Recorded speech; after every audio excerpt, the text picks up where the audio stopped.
കോഴിക്കോട് കുറ്റ്യാടിപ്പുഴയിൽ അമ്മയും കുഞ്ഞും ഒഴുക്കിൽപ്പെട്ടു. പാലേരി തോട്ടത്തങ്കണ്ടി സ്വദേശിനി രമ്യയും കുഞ്ഞുമാണ് ഒഴുക്കിൽപ്പെട്ടത്. കുളിക്കുന്നതിനിടെ കാൽ വഴുതി വീണ കുഞ്ഞിനെ രക്ഷിക്കുന്നതിനിടെ അമ്മ ഒഴുക്കിൽപ്പെടുകയായിരുന്നു. രമ്യയെ രക്ഷപ്പെടുത്തി ആശുപത്രിയിൽ എത്തിച്ചെങ്കിലും മരിച്ചു.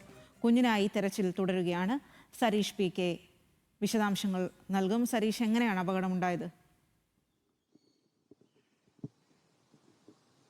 അല്പസമയം മുൻപാണ് ഈ അപകടം സംഭവിക്കുന്നത്. ഇന്ന് അവധിയായതിനാൽ തന്നെ ഉച്ചയ്ക്ക് ശേഷം അമ്മയും, അതായത് ഈ പാലേരി തോട്ടത്തുകണ്ടി സ്വദേശിയായ സുബീഷിന്റെ ഭാര്യയാണ് രമ്യയും ഒപ്പം തന്നെ 8 വയസ്സുള്ള കുട്ടിയും ചേർന്ന് ഈ പുഴയിലേക്ക് കുളിക്കാൻ എത്തിയതാണ്.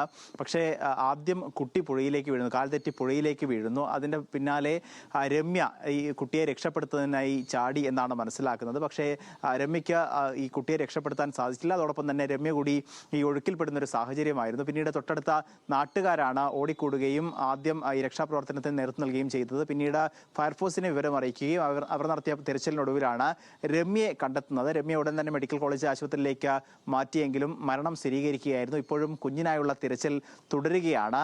ഏറെ വൈകിയും ഈ തിരച്ചിൽ തുടരും എന്നാണ് മനസ്സിലാക്കുന്നത്.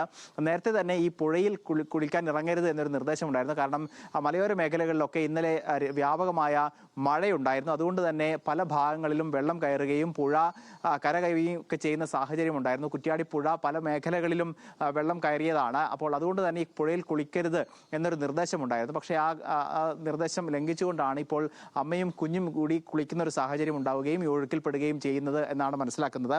എന്തായാലും ഈ കുഞ്ഞിനായുള്ള തെരച്ചിൽ ഇപ്പോഴും തുടർന്നുകൊണ്ടിരിക്കുകയാണ്. അമ്മ രമ്യയുടെ മൃതദേഹം കോഴിക്കോട് മെഡിക്കൽ കോളേജ് മോർച്ചറിയിലേക്ക് മാറ്റിയിട്ടുണ്ട്. ശരി സരീഷ്.